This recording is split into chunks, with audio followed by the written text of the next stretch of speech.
ini kita simpulkan sebagai perlawanan bayar ya. Jadi sumbu bawah ini adalah perlawanan bayar. Ya, ada yang mengatakan dorongan ya dan sebagainya ya.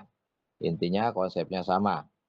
Nah, bagaimana dengan sumbu atas ya? Karena candle ini tidak hanya sumbu bawah, Bang, ya. Melainkan ada juga yang namanya sumbu atas. Kalau sumbu bawah perlawanan bayar, berarti sumbu atas kita simpulkan perlawanan seller ya. Gitu ya, Bang ya. Kita di sini belum membahas perintah atau informasi ya. Jadi saya sering membahas bahwa informasi dengan kekuatan itu berbeda, gitu ya. Jadi kenapa bisa dikatakan berbeda? Karena sebuah informasi membutuhkan proses, sebuah kekuatan candle bisa langsung terjadi. Gitu ya. Ya, abang-abangku. Siap, Bang, siap. Oke. Jadi sumbu atas ini apa? Sumbu atas ini merupakan perlawanan daripada seller ya. Jadi kalau abang melihat dan menemukan sebuah candle hijau memiliki sumbu di atas dan terbentur dengan sebuah resisten, ya, bodi hijau tidak mampu melewati bodi atas resisten candle merah, maka buyer kita nyatakan lemah naik karena sumbu atas merupakan perlawanan daripada penjual dan sebagai bukti bahwa si buyer sudah dalam kondisi lemah. Kita bisa langsung entry sell. Gitu ya. Oke, ada yang mau tanyakan dulu silahkan.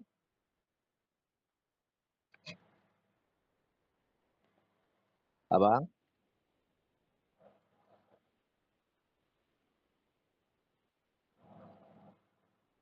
Oke, apakah setiap ada perlawanan dari seller kita harus sell? Nah, itu tergantung daripada posisi. Nah, itu nanti setelah ini kita bahas mengenai posisi. Ya, jadi ketika abang melihat dan menemukan ya, jadi tergantung daripada posisi dulu bang. Oke, misalkan yang ini. Ketika abang melihat dan menemukan nih candle hijau. Nah ya, nah ini candle hijau ini perhatikan dulu bang, posisinya di mana. Ya, nah, dia memiliki sumbu atas. Pertanyaannya, apakah setiap candle hijau yang memiliki sumbu di atas perlawanan daripada seller, kita harus sell? Nah, kalau posisinya di wilayah resisten, ya, perhatikan ya.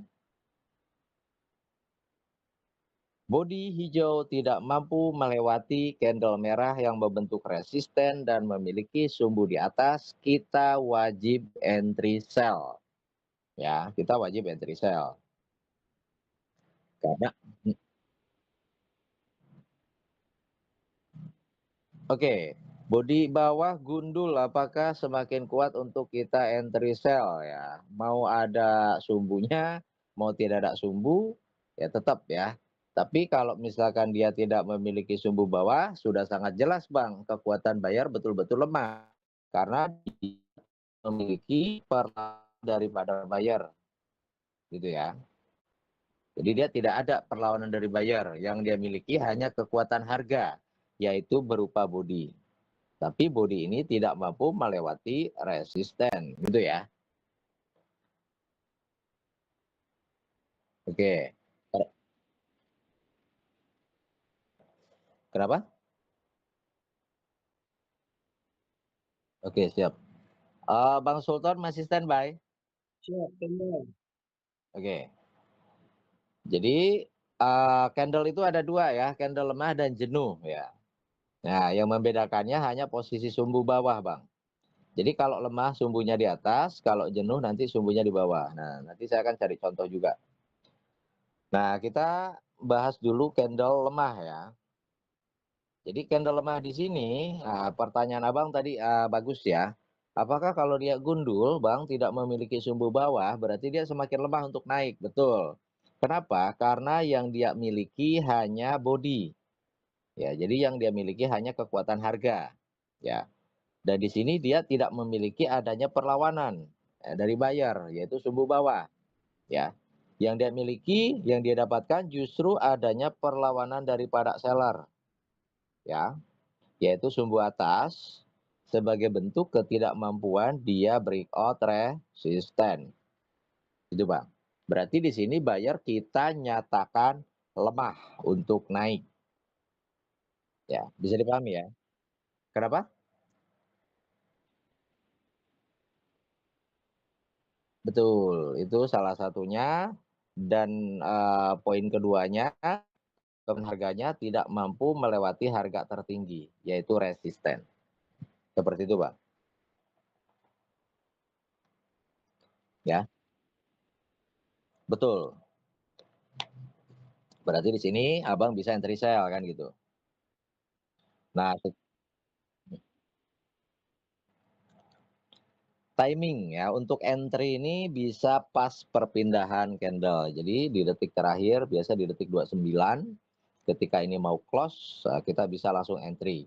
Atau bisa juga begini, ketika kita mau entry sell, biasanya ada proses ya. Proses pembentukan candle, biasanya kan candle ada yang langsung merosot ke bawah, ada yang ke atas dulu kan gitu. Nah, biasa kalau misalkan dia ada ke atas dulu, berarti kita cari titik tertinggi untuk kita entry sell. Ya, tapi kalau misalkan dia langsung merosot, ya mau nggak mau, ya di sini kita harus langsung entry sell kan gitu. Karena pergerakan candle kan beda-beda, ya. Tergantung daripada tekanan harganya. Biasanya gini bang, karena di sini dia tidak ada tekanan harga dari buyer, biasanya di sini malah langsung merosot nih, ya. Tapi kalau misalkan ada sumbu di bawah, biasanya kan ada tekanan dulu ke atas, ya. Itu pengaruh ya. Biasanya ada tekanan dulu. Jadi tekanan dulu ke atas, nah biasa kita bisa entry di sini, ya. Bisa entry di titik tertinggi dan dia biasanya dia merosot ke bawah kan gitu, ya. Nanti itu kalau masalah itu pintar-pintar kitanya aja. Intinya kita sudah mengetahui ketika si buyer lemah apa yang harus kita lakukan, ya. Untuk masalah timingnya bisa pas perpindahan atau kita menunggu proses dia ke atas dulu baru kita entry sell di atas. Gitu ya. Oke. Oke, Pak Sultan ya. Halo Pak Sultan. Ya, siap Bang. Gitu ya.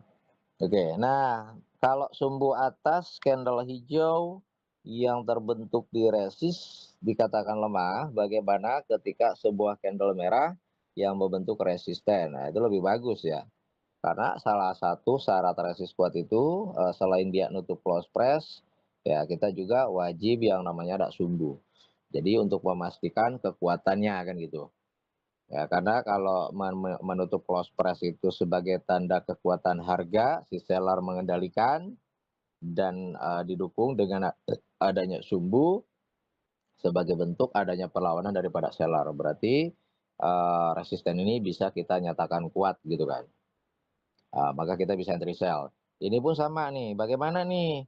Di sini si ketika Abang setelah lemah naik ini Abang entry sell, bagaimana nih ketika dia membentuk candle merah dan malah membentuk sebuah resisten. Sementara resisten di sini gundul atasnya, Bang.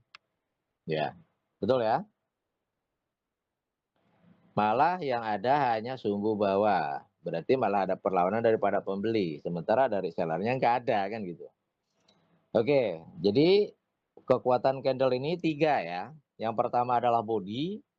Tadi body ini adalah kekuatan harga ya, di mana ada fungsi open dan close press ketika membentuk support resisten dan ketika candlestick dinyatakan breakout atau breakdown, gitu ya. Kemudian tadi kita bahas juga poin kedua yaitu sumbu, sumbu atas perlawanan seller, sumbu bawah perlawanan buyer ya. Dan poin paling penting daripada ketiga poin yaitu wilayah atau posisi ya. Ya. Jadi kita nih simpel Bang ya. Kekuatan candle ini hanya body, sumbu dan posisi atau wilayah di mana dia terbentuk. Oke. Nah, kita akan bahas kenapa candle merah yang membentuk resisten ini bisa kuat turun. Nah, kalau di candle pattern ini Abang sudah tahu lah. Candle apa, Bang? Formasinya? Nah, itu udah tahu.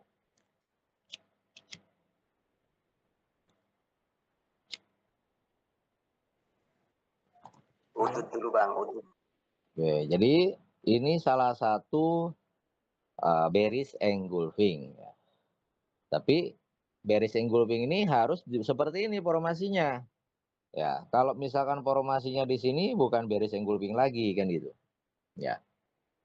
Oke, jadi kita bahas kenapa dia bisa kuat turun sementara sumbunya di bawah bukan di atas ya.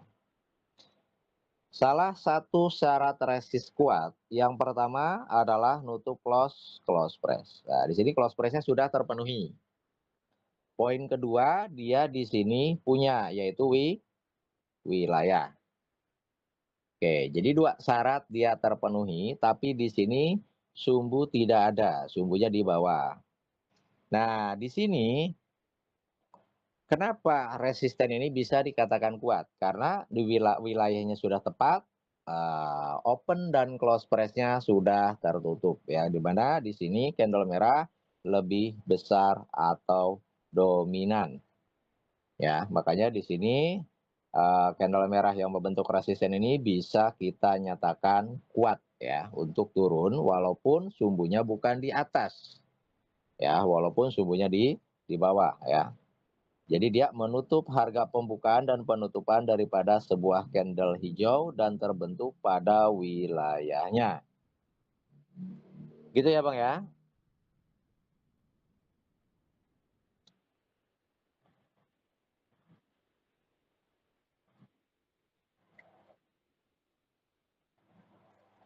Kekuatan seller kalau sumbunya di bawah apakah semakin kuat? Nah, jadi gini Bang.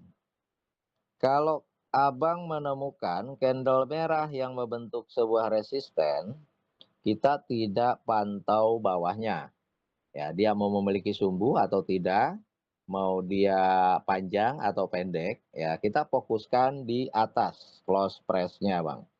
Dan wilayah. Gitu ya. Jadi kita tidak fokus seperti itu. Nah, misalkan kita ambil contoh nih. Biasa ada resisten sumbunya panjang di bawah ya. Oke, ini termasuk ya. Oke, atau support sumbunya panjang di atas, misalkan.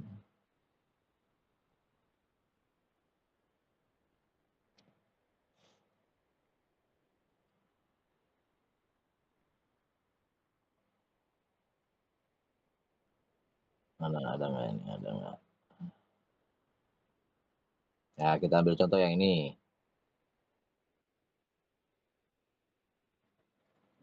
Nah, ini kan kalau dilihat dari sumbu panjangan bawah, Bang, daripada atas, betul ya?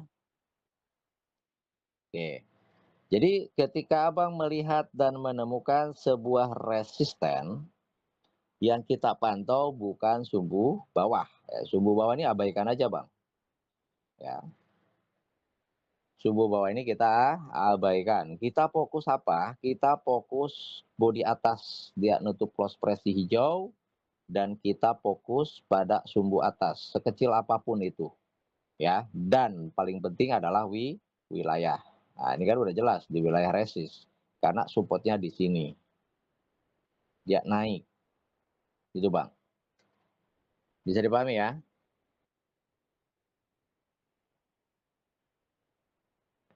Oke, Pak Sultoni, ada yang mau tanyakan? Iya Bang. Berarti terbentuknya eh, suatu resisten yang baik, yang nanti pola cat patterns-nya candlestick-nya seperti engulfing gitu, dia harus menutupi body ke individu sebelumnya ya Bang ya. Betul. Nah, setelah itu baru kita yang sama, sehingga ketika terjadi hal tersebut namanya engulfing atau apapun, tapi biasanya dia akan terus turun kan, mungkin beberapa candle ke bawah kan gitu ya Bang. Betul. Jadi kalau engulfing itu Dikatakan engulfing ini dia kan menutup semua open dan close press-nya. Mau dia botak, merahnya, mau dia tidak kan gitu. Namanya engulfing kan dia menutup keseluruhan ya. Tapi yang jelas konsepnya harus pada posisinya Bang, wilayahnya ya. Jangan sampai Abang misalkan seperti ini. Bentar ya.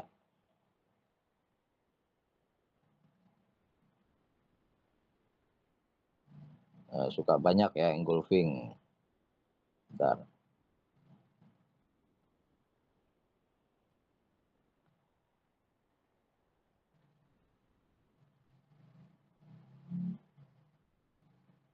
Nah, kalau ini kan formasinya begini ya. Oke, kita cari contoh. Ini bukan engulfing lagi nih, bukan beris engulfing lagi ya. Ya tergantung daripada posisinya Bang ya. Nah, ya banyak sih. Bentar. Ya taruhlah ini anggap saja nih bullish engulfing lah ya nih, bullish engulfing. Ya. Oh, ini kan besar banget nih. Ya, nutup berapa candle ini. Ya, tidak begini ya konsepnya ya. Jadi harus tepat ya dikatakan bullish engulfing atau bearish engulfing ini. Ya, kalau seperti ini konsepnya nih salah ya. Ini bukan bearish engulfing. Ya. Karena dia justru di sini malah kehabisan kekuatan karena ini bukan pada wilayahnya. Nah, ini kan resistennya di atas. Jadi kalau Abang melihat dan menemukan ada candle merah besar, lebih besar daripada hijau, tapi dia sudah berada pada wilayah support, nah ini tuh bukan kekuatan turun lagi Bang. Ya justru kekuatannya adalah naik. Gitu ya. Oke. Oke ya. Oke, saya sering menyebutkan candle ini adalah penghabisan kekuatan ya. Karena candle over ini cenderung mengejar harga terendah dalam waktu singkat. Ya, seperti itu Bang. Intinya wilayah ini sangat penting sekali ya, sangat penting sekali. Contoh, ini dampak daripada wilayah. Nah, Abang melihat, bisa lihat ya, ini supportnya nih kuat ya, gitu kan. Suka ada, Bang, ini support kuat, sumbunya panjang ke bawah, Bang. Bodinya lebih besar daripada candle merah, tapi ketika saya buy malah longsor, gitu ya. Betul? Ya, Bang, seperti itu, Bang. Oke. Nah, ini termasuk salah satu candle jenuh ya. Candle jenuh naik. Nah, tadi kalau candle lemah sumbunya di atas ya. Candle lemah naik, hijau sumbunya di atas gitu ya. Betul? Betul nggak? Iya bang. Iya, Bang. Oke. Berarti kalau sumbunya di bawah, kita nyatakan jenuh naik. Nah, contoh misalkan hijau ini, hijau ini, hijau ini. Nah, kenapa Bang dikatakan jenuh? Ya, apa bedanya lemah dan jenuh? Sebenarnya secara kekuatan sama. Kekuatannya sama-sama turun. Ya. Karena kedua candle ini sama-sama tidak mampu melewati yang namanya resisten gitu ya. Biasa candle-candle tersebut itu terbentuk pada wilayah resist ya. Namun yang membedakan adalah tekanan ya. Kalau Abang tadi ngomong dorongan ya. Jadi dorongan dari buyer ini besar Bang. Ya. Ada perlawanan daripada buyer ya. Ada body sebagai bentuk kekuatan harga dari buyer. Jadi harusnya ini kekuatannya naik gitu ya. Karena perlawanan buyer dan kekuatan harga buyer ini cukup besar. Ya. Tapi ketika dia terbentuk salah ya, terbentuknya ini malah berdekatan sekali dengan resisten. Ya. Atau candle tersebut tidak mampu breakout resisten. Ya. Maka candle tersebut kita sebut dengan jenuh turun. Jenuh naik. Jadi candle jenuh ini adalah candle yang memiliki kekuatan perlawanan daripada pembeli, kekuatan harga daripada pembeli, tapi tidak mampu melewati sebuah resisten. Ya, maka kekuatannya justru turun, bukan naik. Jadi tekanan buyer ini cukup besar. Jadi buyer menekan harga cukup besar, ya. Jadi ketika seller menekan harga dilawan oleh buyer, tekanan buyer lebih besar dan si buyer tersebut ingin melewati sebuah resisten. Tapi tidak sanggup. Ketika tidak sanggup, maka jatuhnya jenuh naik, bukan kuat naik. Ya, kalau jenuh naik, otomatis kekuatannya adalah turun. Seller. Berarti abang di sini wajib entry sell. Ya. Jadi kalau abang melihat ada candle hijau, mau sumbunya sepanjang apapun, tapi kalau dia terbentur dengan resist tidak mampu breakout, maka kekuatannya adalah turun. Abang wajib entry sell. Gitu ya. Dan ketika abang entry sell membentuk sebuah candle merah, perhatikan candle merahnya ini memenuhi syarat nggak untuk dijadikan sebuah resisten kuat kan gitu. Nah, di sini poin pertama yang harus kita lihat dan perhatikan adalah nutup loss price-nya. Poin kedua yang kita perhatikan adalah memiliki sumbu atas sebagai bentuk adanya perlawanan daripada seller. Dan poin ketiga, perhatikan wilayah ya, apakah dia berada pada wilayah resisten atau berada pada wilayah support. Ya, kalau berada pada wilayah resisten, berarti candle merah ini bisa dikatakan sebuah resisten kuat. Ya, karena supportnya kan di sini. Gitu ya. Ini berarti resisten. Gitu ya, Pak Tony. Ya, Bang. Bang Rafid.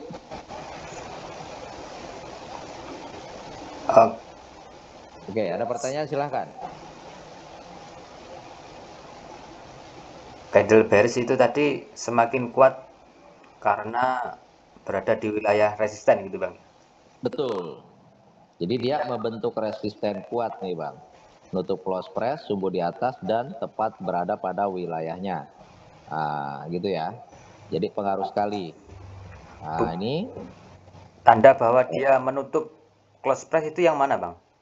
oke. Oke, diulang lagi nih ya. Menutup close price. Ya, tadi kan kita bahas di awal pertemuan, bodi merah kekuatan harganya di bodi kan, hijau juga di bodi. Nah, bodi merah ini posisinya harus lebih tinggi daripada si hijau. Ya, supaya apa? Supaya dia menutup close price. Nah, harga penutupan candle hijau di bodi atas ya, Bang ya. Close price-nya ada di Betul? atas ya.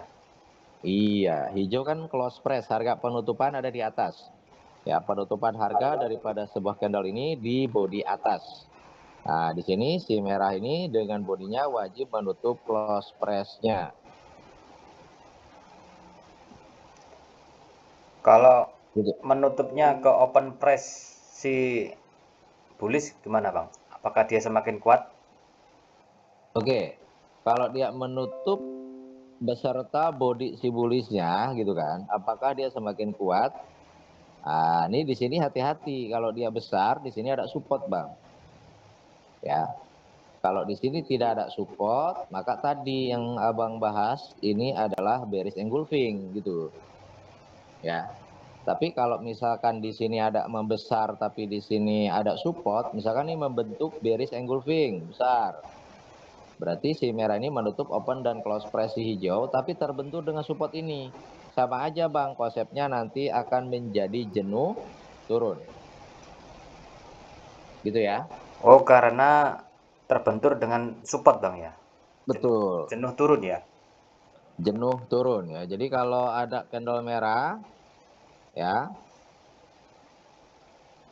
Nah, kayak ini kan banyak nih.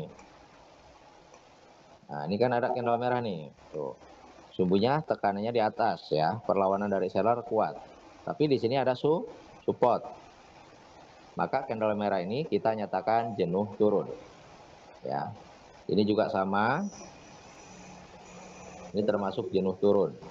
Jadi intinya gini Bang, konsep daripada investasi tadi ya.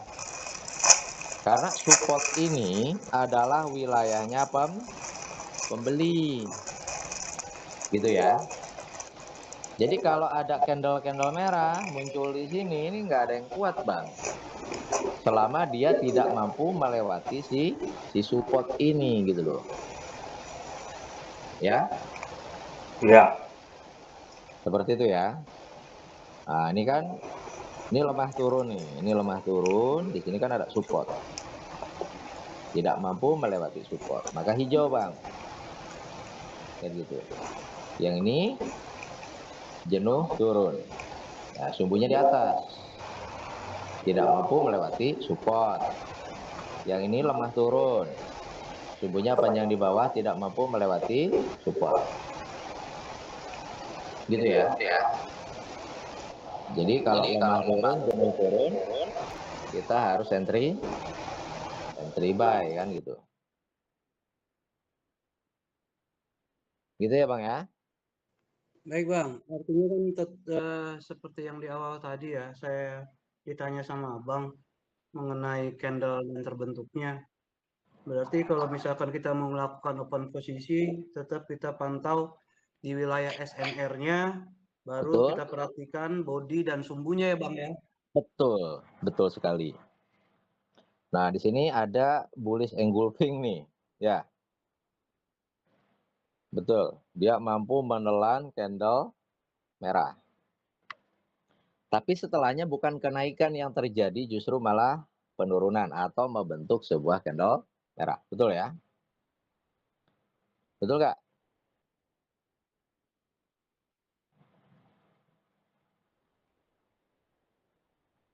Ya?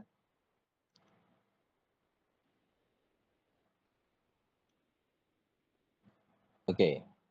Kita bahas hijaunya dulu, Bang. Nah, kenapa hijau besar ini bukan naik? Bukankah kekuatan harga itu ada di body? Kan gitu pertanyaannya. Ya, ada nggak pemikiran ke situ? Ya betul Bang, seperti yang tadi Abang bilang bahwa body itu menampilkan harga Bang. Betul. Nah, berarti harusnya semakin besar body, harusnya semakin besar kekuatan harga, kan gitu. Ya. Ke atas Nah, dia. harusnya kan ke atas, tapi dia malah ke bawah. Ya. Bahkan di sini, silahkan.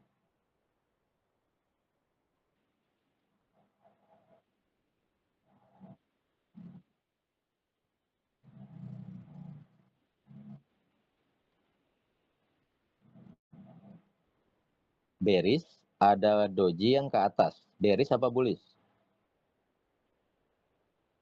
Iya, ya.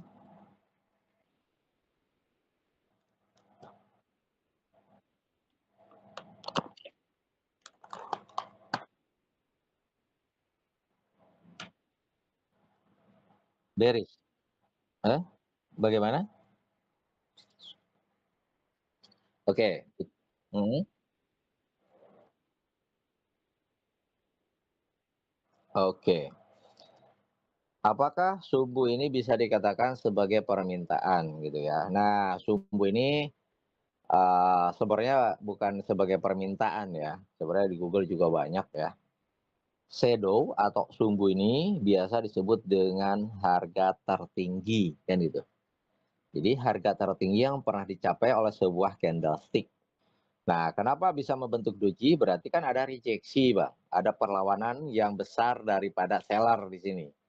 Intinya ini adalah harga tertinggi yang pernah dicapai oleh pembeli. Ya. Nah, tadi Abang nanya, apakah bisa dikatakan sebuah permintaan kan gitu. Kalau masalah sebuah permintaan ini juga sama ya. Gitu ya. Setiap sumbu yang membentuk sebuah support atau resisten ya ataupun itu membentuk sebuah rejeksi, semuanya itu bisa dikatakan permintaan ya. Gitu ya. Secara teori simpelnya itu adalah harga tertinggi. Ya, harga tertinggi yang pernah dicapai namun mendapatkan perlawanan daripada penjual. Nah, harga tertinggi ini nanti akan berusaha dikejar kembali. Gitu ya. Gitu ya, Bang ya. Pasti, pasti. Harga terendah pun sama. Ketika sebuah candle membentuk harga terendah, nanti akan ada upaya pengejaran ke harga terendah tersebut. Ketika dia tidak sanggup, dia ke atas. Gitu ya.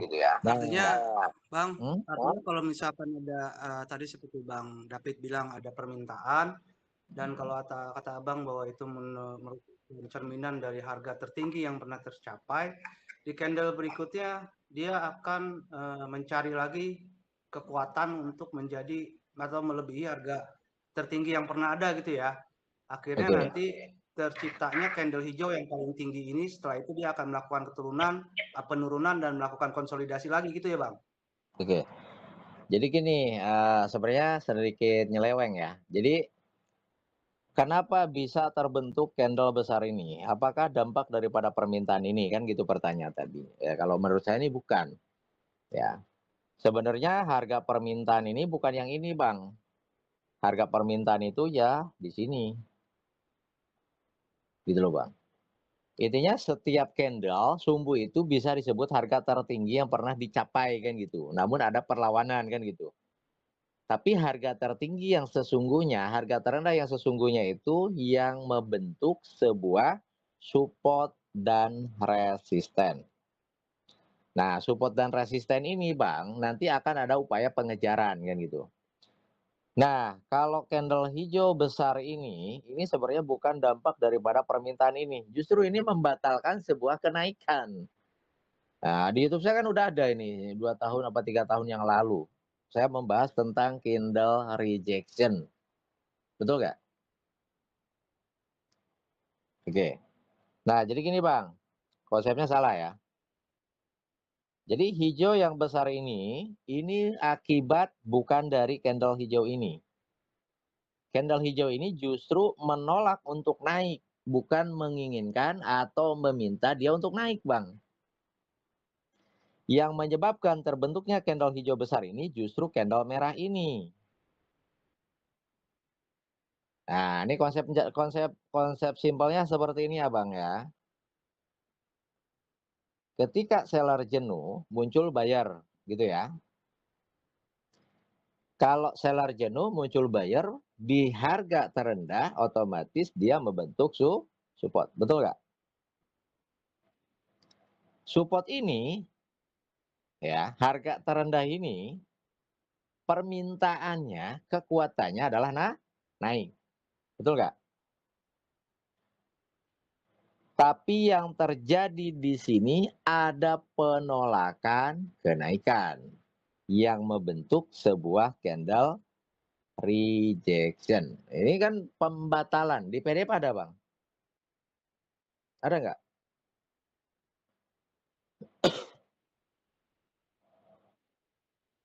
Pembatalan naik. Pembatalan naik dari mana, Bang? Dari support yang menginginkan sebuah kenaikan.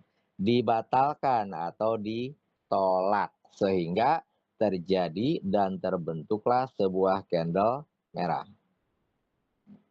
Nah, sebuah penurunan, jadi sebuah kenaikan yang dibatalkan oleh candle doji ini otomatis akan membentuk sebuah candle merah atau terjadi penurunan. Nah, seberapa lama dan seberapa kuat penurunan tersebut tergantung daripada candle merah ini, kan gitu, Bang. Ternyata setelah support yang menginginkan kenaikan dibatalkan oleh candle hijau ini, terbentuklah candle merah, tapi malah lah lemah, betul nggak? Bisa dipahami nggak?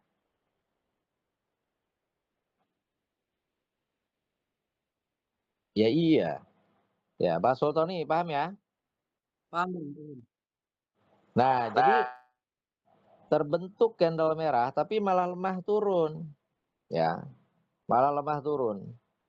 Karena di sini dia meninggalkan sumbu panjang di bawah, tidak mampu breakdown support. Berarti kan kita harus buy. Kayak gitu. Berarti candle hijau ini terbentuk bukan karena permintaan ini, tapi karena ketidakmampuan si seller melewati sebuah support. Dan, nah kita balik nih. Bullish ini terbentuk bukan karena ada permintaan dari sini, tapi ada upaya pengejaran ke sini, ke resisten. Berarti kan ini tujuan dia, Bang. Harga tertinggi. Kalau mau kita sebut permintaan berarti di sini. Bisa dipahami nggak? Paham, Bang. Oke. Nah, di sini kenapa dia malah merah, Bang? Kita ambil teori lagi ya. Nah, tadi kan ada pertanyaan begini. Kekuatan harga terletak pada bodi. Harusnya semakin besar body, semakin besar kekuatan buyer, betul nggak? Betul nggak? Betul. Tapi di sini justru si buyer malah ngehabisin kekuatannya, Bang. Jadi konsep body besar itu bukan berarti dia kuat, bukan. Ya, secara teori perdagangan begini, Bang. Oke, misalkan ini harga 1.000, harga tertinggi. Ya, kemudian ini beberapa hari yang lalu turun 1, 2. Kemudian dia naik. 2 hari kemudian dia naik. 1 hari kemudian lagi turun. Di sini ada percobaan kenaikan kembali, tapi justru malah turun kembali, turun kembali. Di sini ada percobaan naik dan turun kembali. Nah, kita hitung, Bang. Di sini proses dari harga 1.000 menuju, nah kita anggap saja menuju harga terendah di sini. Ya, karena ini harga terendahnya nih di 100 misalkan. Ini membutuhkan berapa hari, Bang? 1, 2, 3, 4, 5, 6, 7, 8. Berarti membutuhkan 8 hari untuk terjadinya sebuah penurunan dari harga 1.000 ke 100. Betul nggak? 8 hari ya. Dan di sini, Bang, ya kalau ditambah sama sini 10 hari ya. Kalau ditambah dengan ini. Kita anggap saja 8 hari karena ini harga terendah. Ya. Dan di sini, Bang, antusias pembeli. Nah, ada istilah antusias pembeli meningkat dalam waktu singkat. Bayangkan, Abang. Ketika di sini seller turun dan lemah, pembeli meludak. Oh, saya tahu seller sudah lemah. Kita saatnya beli, borong. Misalkan Bang Sultan 5 miliar. Misalkan Bang David 5 miliar. Total 10 miliar. Dalam 1 hari, otomatis kenaikan harganya ini bisa signifikan. Jadi ini harga 100, ini harga 1.000. Berarti ini dari harga 100 ke harga 1.000, ini membutuhkan hanya 1 hari. Betul nggak? Kalau Bang Sultan investasi, ya, investasi misalkan tadi 5 miliar dari harga 100. Kemudian Bang Sultan dalam 1 hari tiba-tiba harganya naik aset tersebut. Gitu kan. Beli pagi, sore sudah naik. Menyentuh harga 900. Mendekati harga 1.000. Nggak mungkin dong Bang Sultan diemin. Bang Sultan otomatis akan jual asetnya karena akan mendapatkan keuntungan.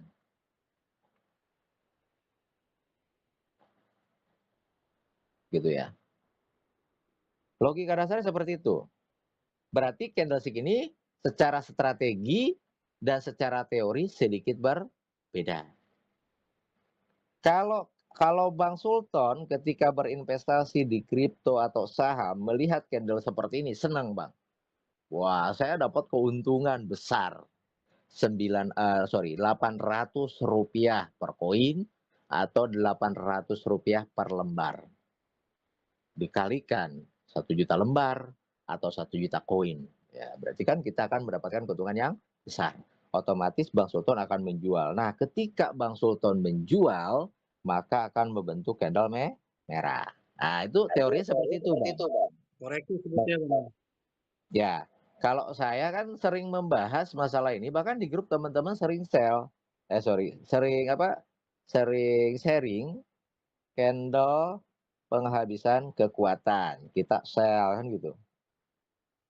Jadi candle-candle over ini sering saya sebut dengan candle penghabisan kekuatan, di mana dia tidak mampu breakout resistance. Gitu ya. Silahkan ada pertanyaan.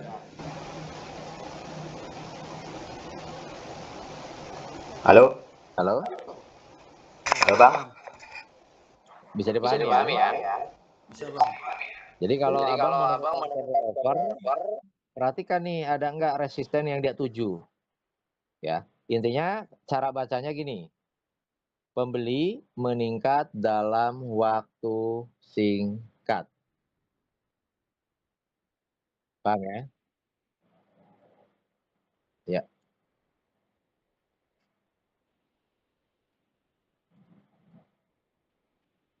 hijau.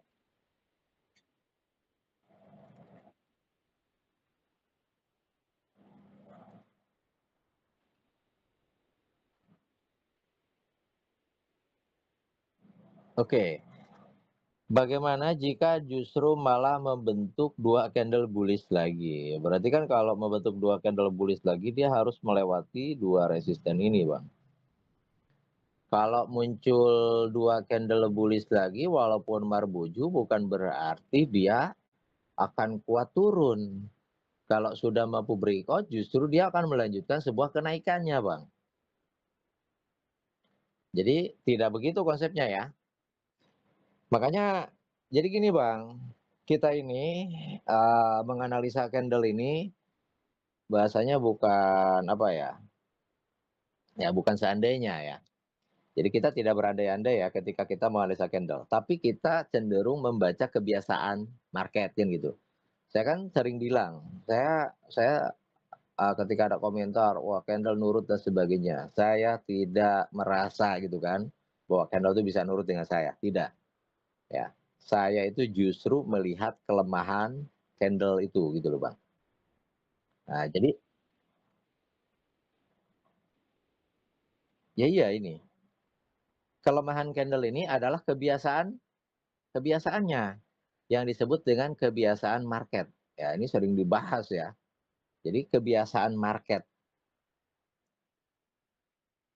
kelemahannya dia, ya Abang juga sama. Abang misalkan gini, misalkan Abang, seorang militer misalkan diutus ke Papua. Kebiasaan orang KKB ini apa kan itu? Biasanya, "Wah dia kebiasaannya nih jam segini nih ke kali," misalkan. Wah kita tunggu dia di kali, kita tembak gitu kan. Jadi nunggu dia lengah, itu kebiasaan. Jadi kebiasaan itu bisa jadi kelemahan, gitu Bang. Nah yang namanya kebiasaan, ya seperti ini, kebiasaan candle merah misalkan, ketika candle merah membentuk dan terbentuk dan di sini terdapat support, misalkan gitu, potensinya adalah naik, kebiasaannya adalah naik, kan gitu Bang. Itu sudah jelas kebiasaan, gitu.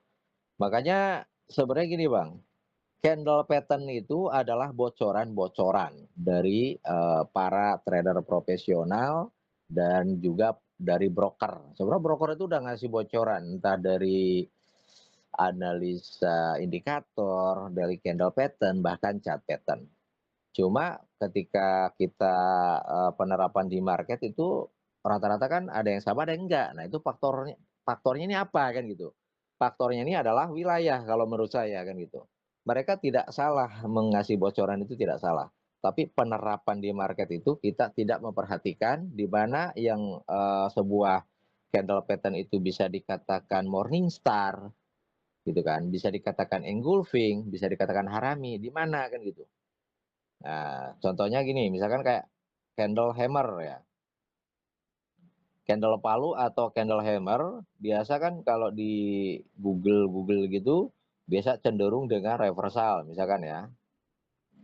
Betul ya? Suka ada reversal dari turun ke naik. Betul ya? Sering nemuin nggak di gambar? Ya, reversal begini kan dari penurunan ke kenaikan. Nah, berarti kan wilayahnya berarti harus disupport. Tapi ketika kita melihat dan menemukan candle hammer, justru terbentuknya bukan di support.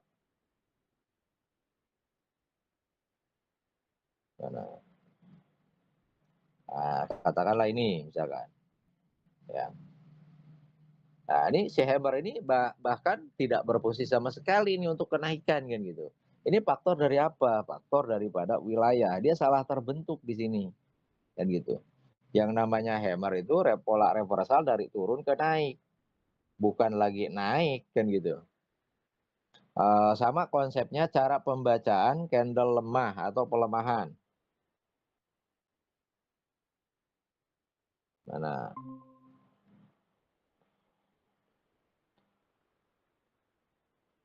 Halo? Ya.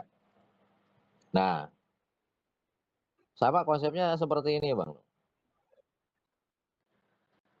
Ini Abang biasa nyebut apa? Candle apa?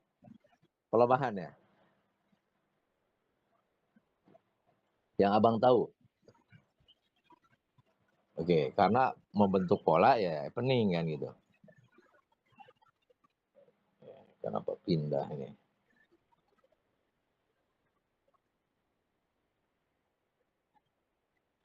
Pak Tony masih standby? Masih Bang, masih. Oke. Mana tadi contoh? Oke, anggap saja inilah ya, sama aja nih. Nah, ini. Nah, kita baca individu ya, bukan candle pattern dia mau morning atau evening, bukan ya. Nah, biasa yang abang-abang ketahui kan, candle-candle sumbu sama panjang itu diidentikan dengan pelemahan kan gitu. Pelemahan buyer, pelemahan seller. Betul ya? Identiknya seperti itu. Nah, konsepnya begini Bang, dikatakan pelemahan buyer atau pelemahan seller itu tergantung di mana dia terbentuk ya. Jadi kalau misalkan ini bukan pelemahan seller. Biasanya kan teman-teman setelah candle seperti ini dan menemukan candle seperti ini, otomatis akan langsung entry buy. Itu kan salah besar. Oh, saya buy Bang, karena itu pelemahan seller, bukan ya. Kalau pelemahan seller itu berarti dia harus ada penurunan dulu. Gitu ya, harus ada penurunan dan terbentuk harus di wilayah support, baru dikatakan pelemahan seller. Kalau dia membentuk resisten, ini bukan pelemahan seller lagi. Ya, karena kita sebutnya ini sebagai resisten, kayak gitu Bang. Ya, malah penguatan untuk turun ya. Oke, Pak Tony, silakan ada yang mau tanyakan dulu. Enggak Bang. Siap Oke. ngikutin. Tadi aja beberapa menit menghilang suaranya sama kameranya. Oh, sempat hilang. Terus sekarang pulih lagi, udah. Iya udah. Oke, silakan ada yang mau tanyakan, Bang David. Halo?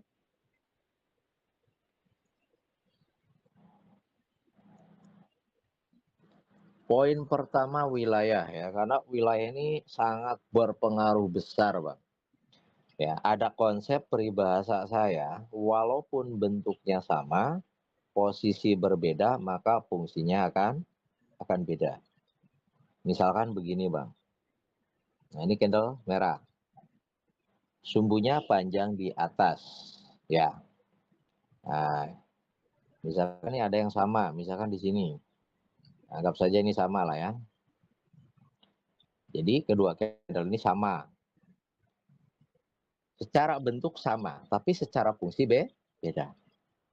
Yang bawah, walaupun sumbunya panjang, sepanjang apapun sumbunya di atas, kalau dia terbentuk di support dan tidak mampu BO support, maka kekuatannya adalah naik gitu loh Bang.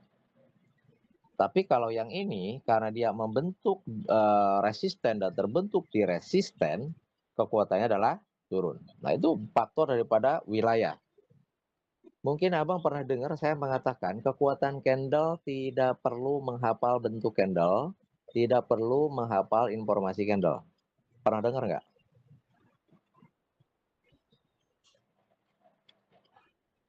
Yang Abang butuhkan apa Bang? Hanya melihat candle tersebut terbentuknya di wilayah apa. Gitu Bang. Nah misalkan kayak gini nih. Candle merah ini bentuknya sama gitu ya. Betul ya? Yang ini kenaikan. Setelah terbentuknya candle merah ini justru malah hijau. Betul? Yang atas malah tuh turun. Ini dampak dan faktor daripada wilayah di mana dia terbentuk. Intinya poinnya kembali lagi ke konsep kita investasi. Bahwa seller itu kuatnya di resisten di harga tertinggi. Penjual itu akan kuat di harga tertinggi. Penjual itu akan lemah di harga terendah. Gitu loh Bang. Ya. Ya kalau di tengah-tengah tidak terdapat support seperti ini ya penerusan turun. Kekuatannya adalah turun. Gitu, Bang. Jadi candle ini, Bang. Jadi gini, Bang. Candle ini bisa berhenti naik dan turun.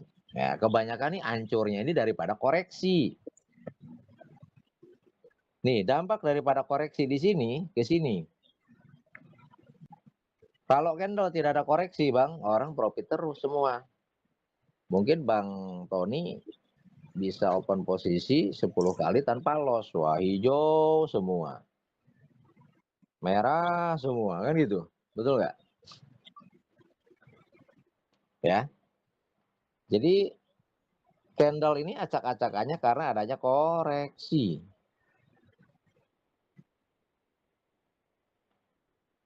Nah, contohnya gini, bagaimana Bang kalau di tengah-tengah? Misalkan di sini tidak ada support. Ya, ini tidak ada support nih.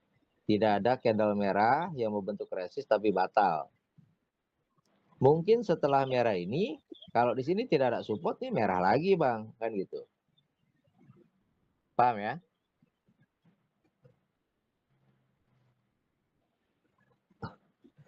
Oke, Pak Tony? Ya. Paham ya? Paham. Oke, misalkan gini Bang David, misalkan candle ini tidak ada support nih. Ini hijau semua ya, anggap aja hijau semua nih. Ya, ini anggap hijau semua, tidak ada merahnya, anggap hijau. Ya, misalkan candle merah ini terbentuk di tengah-tengah. Nah, ini juga tidak ada hijau, ini merah. Tetap dia kokohnya adalah turun. Ya, nah kita cari aja nih gambar kayak gini di tengah-tengah ya. Nah, ini ada tengah-tengah, Bang. Betul? Ya. Jadi kalau Abang melihat dan menemukan candle seperti ini terbentuk setelah resisten atau di tengah-tengah masih jauh ke support, ya, berarti kekuatannya adalah turun. Gitu aja, Bang. Ya, misalkan kayak candle ini, subuhnya sabah panjang, terbentuk di tengah-tengah. Ya, tetap kekuatannya adalah turun. Biasa disebut dengan penerusan turun. Ya. Nah, ini tergantung, kata saya juga tergantung, Bang. Kalau di sampingnya tidak ada support, kalaupun ada ke breakdown gitu ya. Kelewati gitu kan. Tapi kalau misalkan candle tersebut tidak mampu melewati si support ini, ya tetap kekuatannya adalah naik. Bisa dipahami, Bang? Paham. Gitu. Ya, Bang David ya. Ya. Nah, intinya Abang, nah contoh kayak gini, Bang. Ini mengenai wilayah. Kalau Abang melihat dan menemukan candle hijau membentuk support, ya, tapi berdekatan nih dengan resisten, ini jangan dianggap support. Ya, kenapa Bang? Karena hijau tersebut terbentuk pada wilayah resisten. Tidak layak dan tidak pantas dia disebut sebagai support. Ya. Nah, yang kita takutkan adalah adanya benturan atau ketidakmampuan dia breakout resisten. Gitu loh, Bang. Jadi kemungkinan besar si hijau tersebut malah jenuh naik, bukan kuat naik. Sama halnya, misalkan Abang melihat dan menemukan ada candle merah nih membentuk resisten. Tapi terbentuk di wilayah support atau setelah support. Jangan dibaca sebagai resisten. Ya, gitu Bang. Nah, jadi wilayah ini penting sekali ya. Jadi sebuah candle layak dikatakan support atau resisten itu ketika terbentuk pada wilayahnya. Ya, kalau bukan pada wilayah ini kayak gini ini tidak boleh dikatakan resisten. Abang ini wajib baca individu. Oh, si seller tidak mampu BO. Ini bukan resisten. Ya. Artinya Kalau tadi candle, Bang, maaf dipotong. Artinya tadi kalau candle yang Abang tunjukkan sebelumnya, kalau dia mampu melewati resisten, berarti resisten baru terbentuk gitu ya, Bang ya? yang mana? Yang sebelah kanan itu loh, Bang, tadi tuh. Ini. Ya, gitu. Ya. Artinya kalau Bagaimana? dia mampu ke atas, melewati resisten di sebelahnya, artinya dia akan, breakout resisten dan membentuk resisten baru kan Bang, artinya wilayahnya tetap di wilayah resisten kan Bang, gitu ya? Oke. Jika candle hijau gitu ya, jika candle hijau ini mampu breakout resisten, gini Bang. Begitu Ya, ya? ya, Oke. Berarti kekuatannya adalah naik Bang. Berarti ya, potensi besarnya akan melanjutkan sebuah kenaikan. Nah, biasanya ada dua faktor Bang. Ya, karena gini Bang, yang dikatakan dua faktor begini. Kalau candle hijau ini mampu kalau candle hijau ini ingin breakout sebuah resisten, berarti membutuhkan body yang besar, betul nggak? ya, naik dia. Oke, berarti kan bodinya harus besar. Nah, berarti kan di sini over ya Bang ya, Iya, iya. termasuk over ya kalau begini ya. Nah, over, kalau over, apakah setelahnya akan hijau, gitu Bang, atau merah kembali? Nah, ini tergantung daripada kondisi saya katakan. Nah, kalau posisinya di sini, dia kan di sini membentuk support ya. Iya, Walaupun over, masih ada kemungkinan membentuk sebuah candle hijau, nggak langsung merah kan gitu. Karena di sini membentuk support baru kalau begitu. Tapi hati-hati ketika abang melihat dan menemukan candle, misalkan seperti ini. Nah, dia ngejejer bang, hijau. Misalkan di sini breakout besar ya. Nah, ini justru cenderung malah setelahnya bakal merah. Karena dia tidak ada penopang, dia tidak membentuk support karena supportnya jauh. Oh, iya, iya, paham, Gitu ya. paham. Nah, kalau yang ini kan dia membentuk support. Nanti walaupun over, dia ada kekuatan. Gitu ya. Masih bisa membentuk satu atau dua candle hijau. Gitu loh, Bang. Siap, siap. Ya. Oke, Bang David. Masih bingung apa bagaimana? Silakan.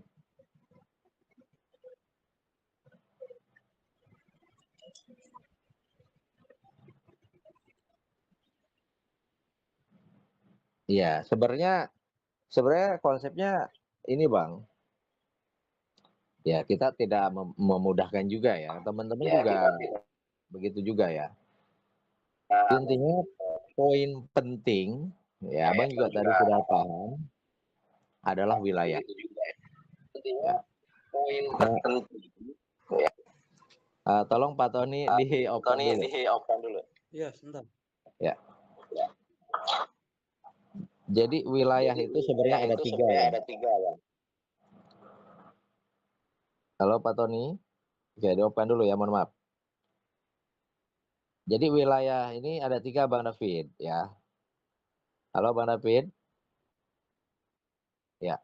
Ada wilayah support, ada wilayah resist, dan ada wilayah tren. Ya, tren itu kan ada tren naik dan tren turun Bang David. Ya. Oke, wilayah tren itu ketika dia sudah mampu melewati support, berarti kan ini dalam sebuah tren turun. Berarti kan wilayahnya wilayah tren turun. Gitu ya. Kalau wilayah support dan wilayah resist kan berarti kan ada support dan resist terdekatnya. Nah, misalkan kayak ini yang support. Berarti ini di wilayah support nih, gitu ya. Ini di wilayah support. Nah, enak kan? Tapi kalau ini kan bagaimana? Ini berarti termasuk dalam wilayah tren turun. Nah, antisipasinya bagaimana Bang David ketika tren ini turun? Yang gitu.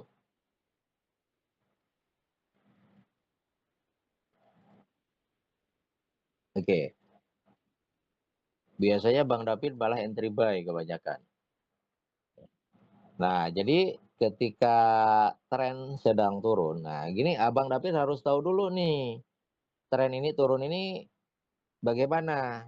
Ya, bagaimana cara melihat bahwa tren itu akan turun?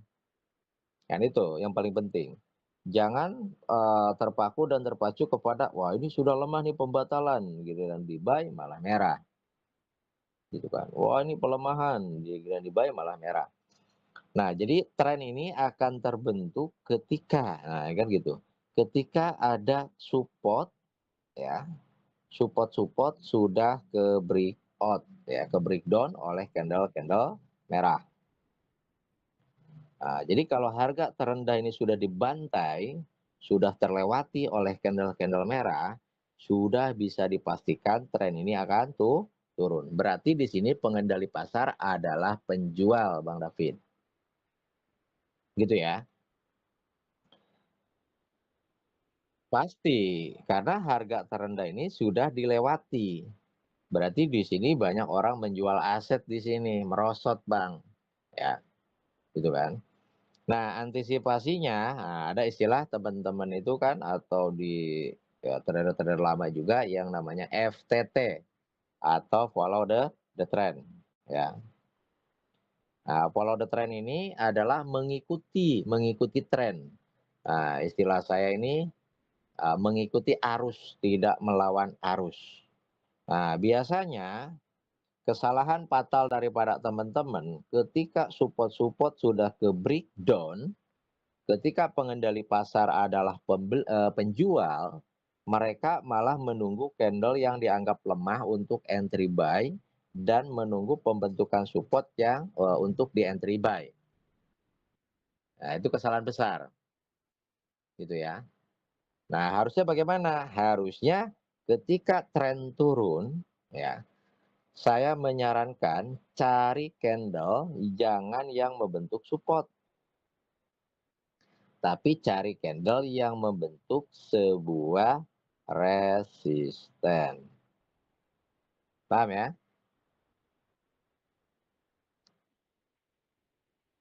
Ya, membentuk sebuah resisten. Atau cari candle merah yang mampu melewati si hijau. Paham ya? Betul. Open press, Bang. Nih, poin pertama ketika tren turun, cari pembentukan resisten. Betul nggak? Berarti kan abang bisa sell. Betul? Dan candle merah yang mampu melewati si hijau. Nih, open press hijau. Harga pembukaan hijau bodi bawah dilewati oleh bodi candle merah. Kan gitu, Bang. Paham ya? Betul. Jadi ketika tren turun itu kita ikutin tren tapi dengan catatan ya membentuk sebuah resist dan breakdown. Jadi trading itu kita tidak bisa ya nembak setiap candle gitu loh ya karena sama halnya ketika kita berperang tidak mungkin setiap peluru kita habisin ada musuh nongol nggak mungkin ya. Bagaimana ya jadi gini Bang. Kalau kita mau tahu per candle gitu kan, kita harus tahu kekuatan candle per candlenya terlebih dahulu. Dan itu tidak semuanya Bang kita bisa analisa Bang. Ya kita juga pilih-pilih market. Ya, ya ibaratkan kita begini Bang. Abang ketika berperang, tidak semua musuh abang bantai kan gitu. Ya, tetap ya ketika yang lengah aja kan gitu bahasanya. Intinya gini Bang, nanti ketika trading sekiranya abang sulit ya, ketika misalkan abang buka market, wah ini marketnya gimana nih, belang-belang begini gitu. Nah ini nggak usah dipaksain, tinggalin aja kan gitu. Ya, jadi cari market yang abang sekiranya bisa dianalisa ya. Salah satunya adalah market sideways. Ya, market sideways itu market yang terlihat jelas ya, seperti kan tadi ini. Ini kayak gini kan enak Bang, untuk abang mau ya mau candle to candle silahkan kan gitu. Tapi lebih enak nih di sini nembak momen-momennya ya. Karena ini jelas sekali Bang, gitu Bang.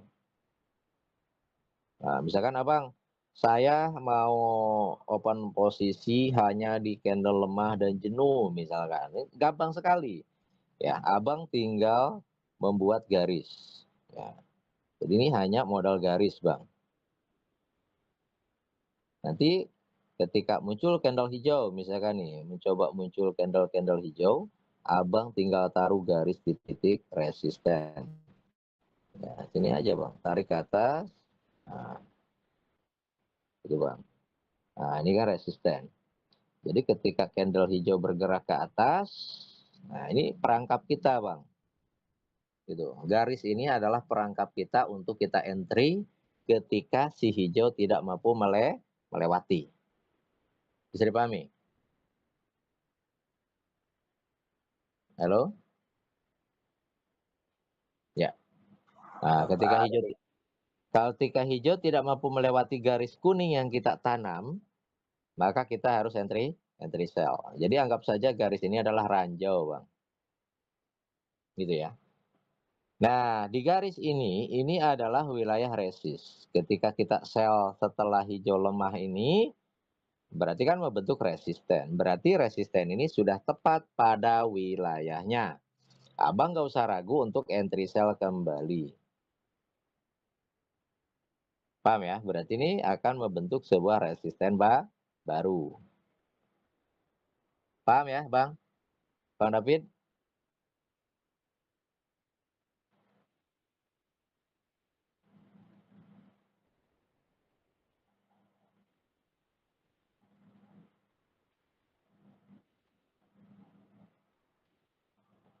Hmm?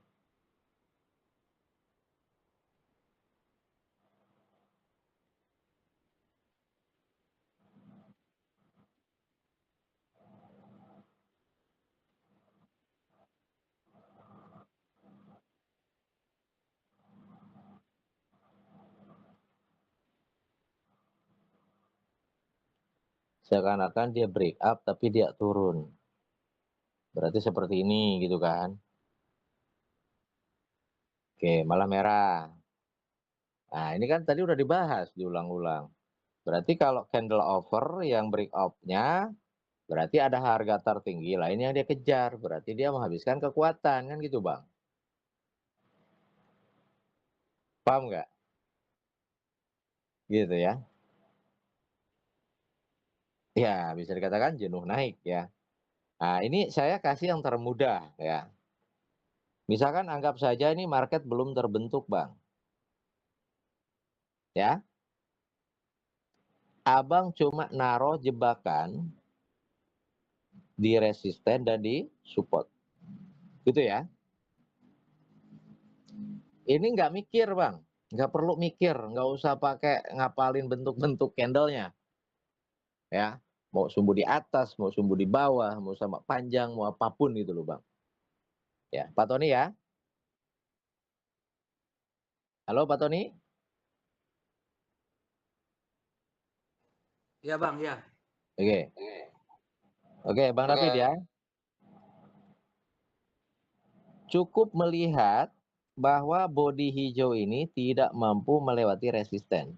Sumbunya sudah menyentuh bodi si merah. Ini sudah jelas sangat lemah. Ya, si buyer dalam kondisi lemah, bank harus sell. Ketika membentuk resisten, perhatikan resistennya mau enggak? Syarat resisten kuat. Wilayah sudah ada. Betul wilayahnya. Sumbu sudah ada. Bodi juga dia punya. Kita sell.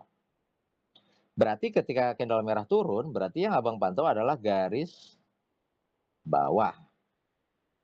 Ya, garis kuning bawah. Nah, si merah ini tidak mampu melewati garis kuning yang kita tandam. Berarti dia di sini dalam kondisi jenuh turun. Berarti kan Bang Tony harus buy. Ya, Bang David harus buy. Oh, membentuk support. Wilayahnya sudah tepat. Menutup close press. Ada sedikit sumbu di bawah. Sudah jelas dia kuat. Kita bisa entry buy kembali. Gitu Bang. Ya. Jadi cara melihat dan menentukan candle itu lemah dan jenuh.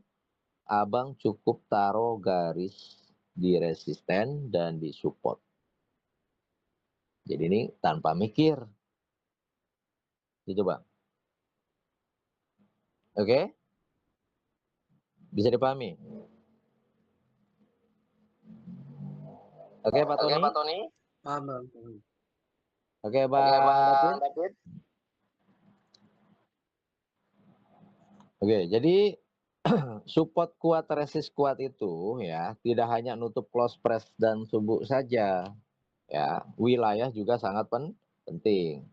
Jadi ketika ada candle hijau membentuk support, nih perhatikan ya.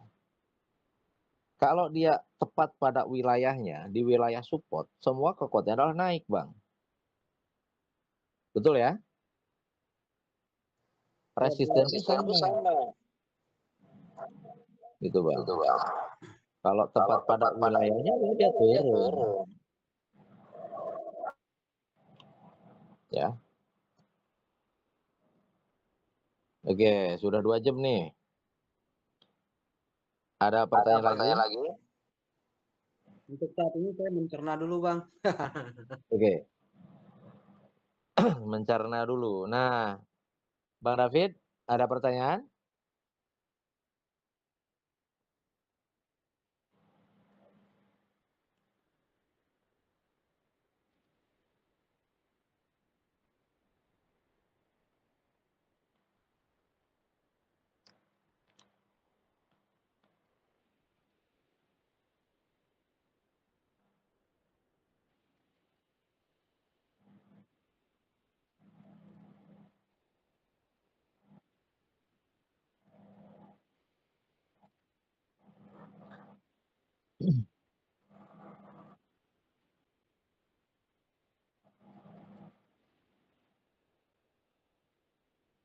Yang ini?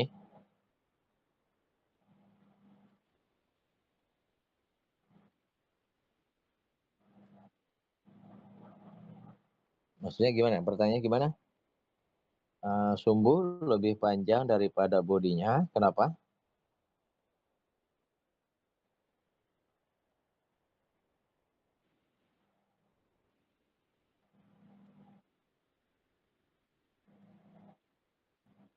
Oke. Nah, sumbu lebih dominan panjang daripada bodi, apakah mengindikasikan dominan kekuatan naik atau justru malah lemah kan gitu? Gitu ya, Bang ya? Pertanyaan seperti itu kan? Oke. Ini justru mengindikasikan lemah ya. Nah, kenapa Bang bisa dikatakan lemah? Kita sudah bahas tadi bahwa sumbu atas merupakan perlawanan seller. Ya. Terlebih Bang, di sini terdapat sebuah resisten kan gitu. Betul ya?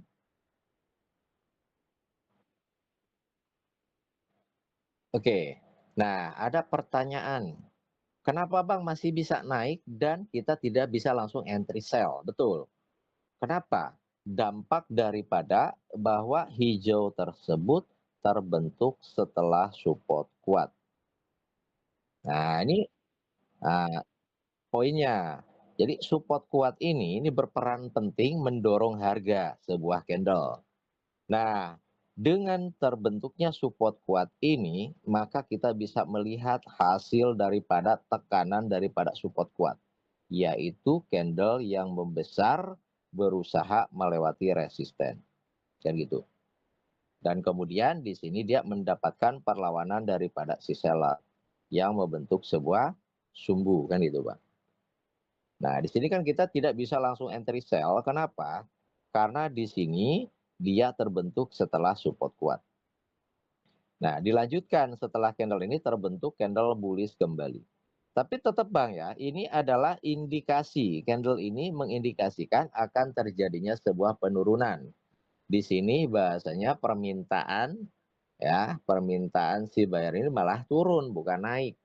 Ya, kenapa Bang? Nah, kita bisa simpan ya, bisa keep dulu bahwa sebelumnya si buyer belum mampu melewati sebuah resist ini. Dan gitu.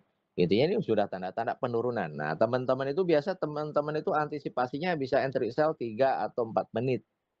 Biasanya seperti itu, ya. Nah, di candle berikutnya, nah ini ada candle hijau berikutnya. Ini sama, ya. Jadi si hijau berikutnya ini berusaha mengejar resist ini. Gitu ya. Kalau resist ini dia sudah breakout, Bang. Betul? Betul nggak? Betul. Ya, betul. Sudah ke breakout. Tapi si hijau ini mengejar resist ini. Kan gitu. Nah, di sini kita masih ada 2 kemungkinan nih, kan gitu. Ya. Kemungkinan pertama, dia akan membentuk candle hijau karena dia mampu breakout resist ini. Kemungkinan kedua, dia akan membentuk candle merah karena dia tidak mampu breakout resist ini, kan gitu, Bang. Makanya di sini ketika kita entry sell ini berhasil, kan gitu. Karena membentuk candle hijau rejeksi, doji, pembatalan naik. Nah, ini dampak daripada candle ini tuh lemah sebenarnya, Bang. Walaupun dia mampu breakout resist ini, tapi tujuan dia bukan resist ini, tapi resist ini. Jadi tujuan dia bukan harga tertinggi 900, tapi harga tertinggi yang 1000. Nah, seperti itu. Ya. Maka muncullah candle rejeksi atau pembatalan naik. Ya, ini pembatalan naik bisa jadi momen, Bang, kalau Abang sudah paham. Ya. Kenapa bisa dikatakan pembatalan naik? Karena dia terbentuk setelah kenaikan dan terbentuk setelah resist, di mana dia memiliki sumbu di atas yang sangat panjang sebagai tanda adanya rejeksi, penolakan, pembatalan daripada si penjual. Jadi dia membatalkan sebuah kenaikan. Ya, gitu, Bang. Maka ya bisa golden moment, Bang. Kalau Abang sudah paham, bisa golden moment untuk kita entry sell. Gitu, Bang. Ya, itu kunci utamanya. Makanya gini, Bang. Money management itu pengendalinya kan adalah kita sendiri. Dan untuk menjaga money management tersebut, kita harus open posisi hanya pada momen-momen tertentu. Makanya saya tidak menyarankan OP setiap candle. Kita OP setiap ada momen di mana ada candle lemah, di mana ada support kuat, di mana ada candle jenuh, di mana ada pembatalan. Seperti itu, Bang. Ya, gitu ya. Jadi ketika Abang misalkan trading, nah ini saya belum tahu nih lemah apa enggak. Wah, ini saya belum tahu nih kuat apa enggak gitu. Nah, lebih baik tahan.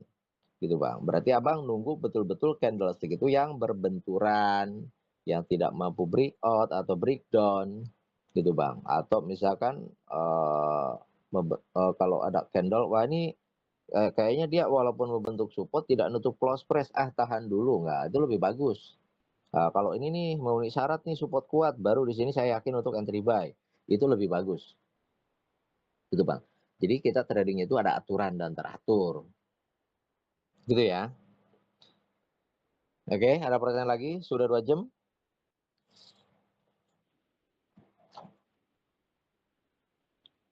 Oke. Nah, pengambilan informasi itu kan kita pilah kan gitu. Informasi itu membutuhkan yang namanya proses. Nah, terus saya juga kan saya kasih yang namanya per satu periode kan gitu. Ya. Nah, walaupun tidak menggunakan teknikal per satu periode, cara pengambilan informasi sebenarnya konsepnya sama, Bang. Gitu, Bang. Misalkan gini, Abang ngambil informasi di sini. Ini informasinya kemana? Turun. Informasinya turun. Berarti Abang mencari candle konfirmasi itu yang bagaimana kan gitu. Kalau di tempat lain ada yang informasinya harus ke atas, harus ke bawah dan sebagainya. Nah, itu sebenarnya tidak perlu. Jadi gini, ketika Abang memiliki sebuah informasi turun, Abang cukup cari candle, kalau dia naik berarti Abang cari candle yang lemah naik. Nah, ini konfirmasinya, Bang. Jadi informasi itu membutuhkan proses. Perintah, ya kayak gini, Bang. Informasi, saya informasikan nanti pesawat akan datang, akan tiba pukul sekian. Informasi. Ya, informasi itu nggak langsung terjadi, Bang. Berarti membutuhkan proses. Nanti betul datangnya jam sekian kan kayak gitu. Jadi anggap saja lah perintah. Misalkan Abang bekerja di sebuah perusahaan, pimpinan mengatakan kamu kelarkan kerjaan ini hari ini, saya tunggu. Nah, kita kan tidak langsung kelar kan gitu. Kita membutuhkan proses. Nah, jadi gini, Ketika kita mendapatkan sebuah informasi penurunan, kita nggak bisa langsung sell di sini, nggak bisa kan? Kalau sell di sini kan loss, ini kan salah. Berarti ketika dia naik, membentuk candle hijau, kita cukup cari candle yang tidak memiliki kemampuan untuk naik. Berarti kita entry sell-nya di sini.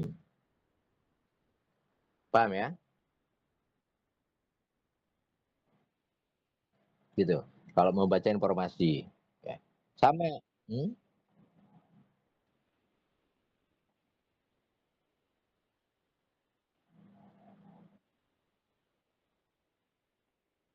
Kekuatannya naik karena disupport. Nah, kita ambil yang ini aja contoh misalkan nih. Nah, ini kan membentuk support. Kalau dibaca kekuatan, dia naik karena membentuk support kuat pada wilayah support, betul ya? Nah, kita harus buy kan? Betul? Kalau dibaca informasi justru tuh turun. Makanya saya di dalam beberapa video mengatakan informasi dengan kekuatan berbeda. Kalau kekuatan bisa langsung terjadi. Wah, ini support kuat, kekuatannya adalah naik, kita langsung buy. Betul ya?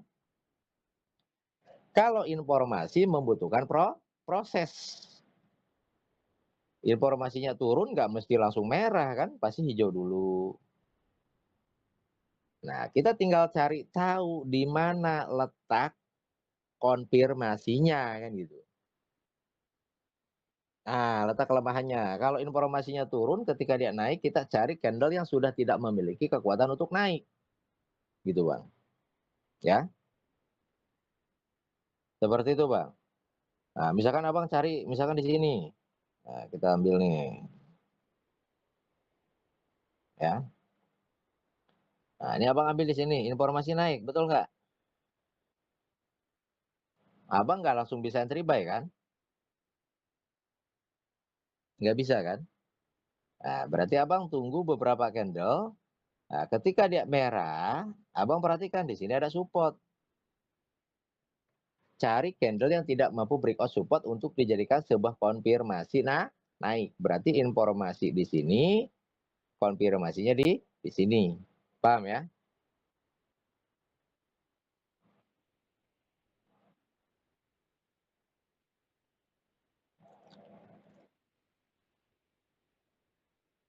Betul, betul.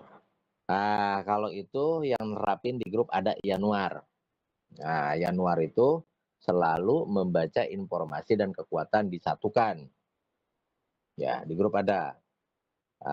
Kalau FH ya teman-teman juga. Jadi teman-teman juga sama, Bang. Ada yang memadukan antara informasi dengan kekuatan, ada yang fokus di kekuatannya saja.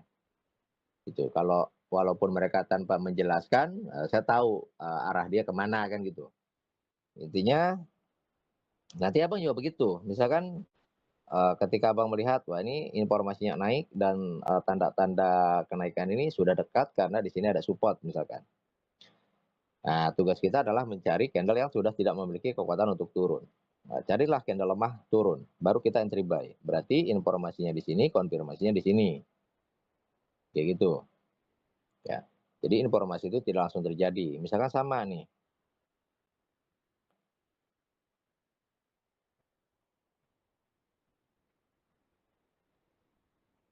Nah, atau misalkan abang konfirmasinya di support atau resist. Bisa nggak? Bisa, sama aja.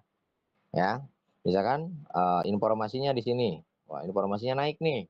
Kita cari konfirmasi. Ya, konfirmasinya saya bingung bang, candle seperti ini. Nah, ya udah, tunggu dia membentuk support. Ya, jadi support kuat juga bisa dijadikan sebuah konfirmasi. Ya, resisten kuat juga bisa dijadikan sebuah konfirmasi. Gitu bang. Ya, oke. Ada pertanyaan lagi, Pak Tony?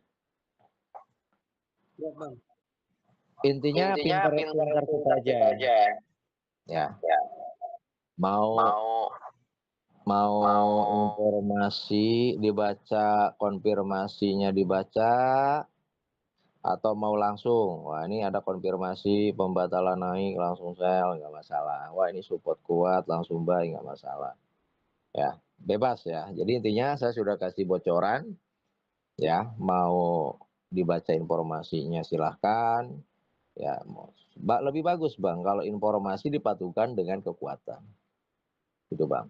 Wah, informasinya turun, ada pembatalan naik, oh lebih enak kita sell. Berarti informasinya terkonfirmasi kan gitu. Oke ya, Bang David.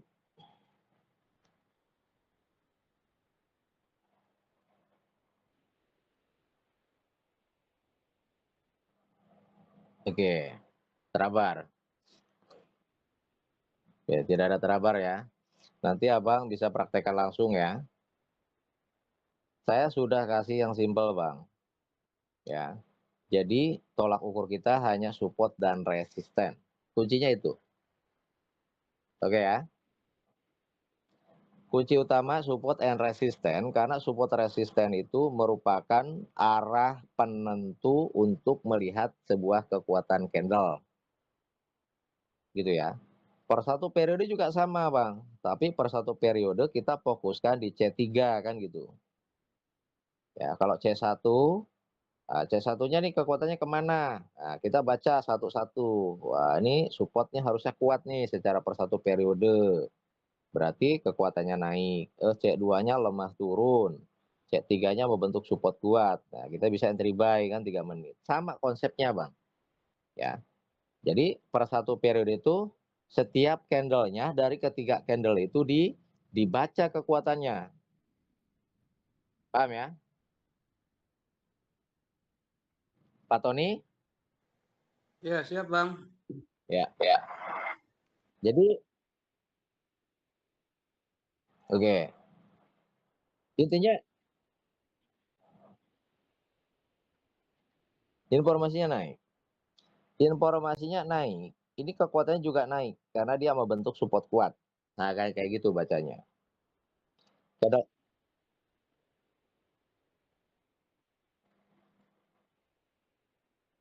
oh, ini kan lemah turun, C2. C3-nya membentuk support. Jadi support itu bisa dijadikan sebuah konfirmasi untuk buy. Gitu, Bang. Nah, misalkan kayak ini. Ini kan kalau dibaca informasi turun, betul. Ini C1. Ini C1. C1 informasinya turun, kan gitu. Kekuatannya juga turun. Nah, saya kan sering menjelaskan ada informasi, ada pendukung dan konfirmasi, betul?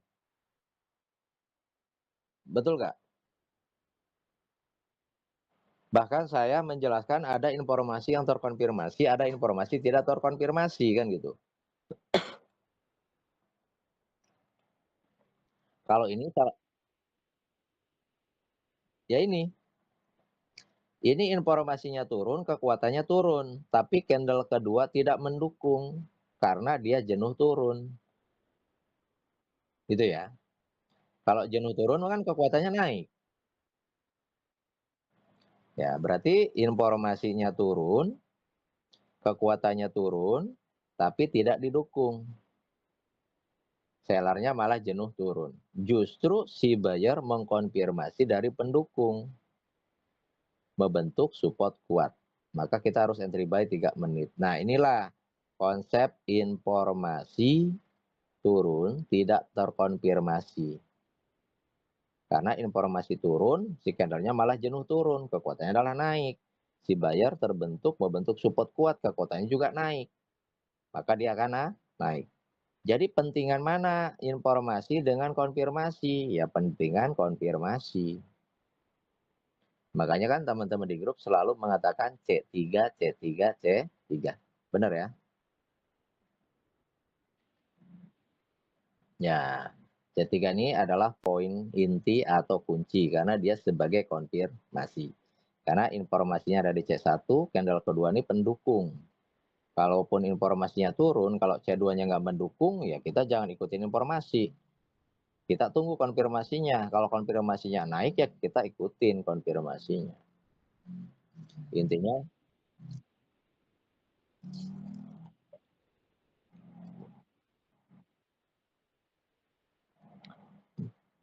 candle tunggal paling bagus dijadikan sebuah informasi. Tapi kan kalau per satu periode nggak mesti dia kan. Ya intinya kalau Abang mau menerapkan candle tunggal, ya berarti kan candle tunggal ini tidak terbentuk di dalam pembentukan sebuah support atau resist kan, gitu ya. Berarti kan ambil aja mau di tengah mau di mana. Ya tadi saya sudah kasih tahu, misalkan Abang sudah mendapatkan informasi naik, ya tinggal pintarnya Abang mencari konfirmasi. Kalau informasinya naik, kemudian dia turun, berarti Abang cari candle yang sudah tidak memiliki kekuatan untuk turun. Nah, usahakan, saya katakan tadi, kalau mau konsepnya seperti ini, cari market yang bergelombang, yang terlihat antara support dan resistnya. Gitu ya, sideways. Tapi kalau misalkan tren turun, tadi saya juga sudah ngasih saran. Ketika tren turun, yang Abang harus cari adalah resisten. Gitu kan? Ya. Oke, sudah 2 jam lebih. Bang Tony, ada yang bertanyakan lagi? Atau sudah cukup? Ya Bang, untuk saat ini mungkin cukup. Oke. Oh. Nanti jangan langsung terjun, tetap berlatih. Berlatih dulu begini, berlatih membuat riset ya. Maksudnya membuat riset kemampuan pribadi dalam menganalisa. Ya. Jadi nanti coba open posisi 10 kali tanpa ada kompensasi di support resist kuat. Ya, tadi sudah saya jelaskan kan syarat support resist kuatnya. Kemudian di candle lemah dan jenuh ataupun pembatalan ya. Nanti Abang buat riset ya. Kalau misalkan dari 10 kali entry itu masih banyak loss-nya, berarti Abang belum siap untuk deposit. Nanti kalau misalkan terus-terusan persentase profit lebih besar dari loss, berarti Abang siap untuk deposit. Nanti ketika berlatih, jika masih ada kendala, bisa langsung tanyakan ke saya dengan screenshot, tandai, dan tanyakan. Gitu ya Bangku ya? Oke ya? Siap Bang, siap. Oke. Ya, Jimit ini penyampaian materi. Makanya saya sih selalu menyarankan kan gini. Jadi saya kan ada observasi, Bang. Terus terang banyak yang apa ya, yang Bang saya belum siap, saya mau belajar dulu. Ada yang 1 bulan, ada yang 1 minggu, bahkan ada yang 3 bulan baru Jimit gitu. Ya saya kembali lagi kepada abang-abangnya kan gitu. Intinya ada orang yang kayak observasi dulu. Makanya kan saya kasih PDF, pelajari, masuk grup. Ketika ada kendala tanyain gitu loh di grup itu. Jadi ketika sudah ada gambaran, siap Jimit, nah di Jimit kan penyempurnaan kan gitu. Ya kayak apa sih nih kebiasaan saya sering berlatih ini, sering kendalanya di sini, nah dipecahkan di Jimit itu loh Bang. Seperti itu ya. Tapi Abang gratis seumur hidup di sini. Di grup tidak ada biaya bulanan, terus Abang mau nanya juga bebas kan gitu. Oke ya. Oke Abang-abang ya. Oke Bang. Oke. Baik, nanti jika ada kendala tinggal screenshot, tandai, dan tanyakan. Terima kasih atas waktunya. Semoga ilmunya bermanfaat. Selamat malam. Saya Assalamualaikum warahmatullahi wabarakatuh. Waalaikumsalam.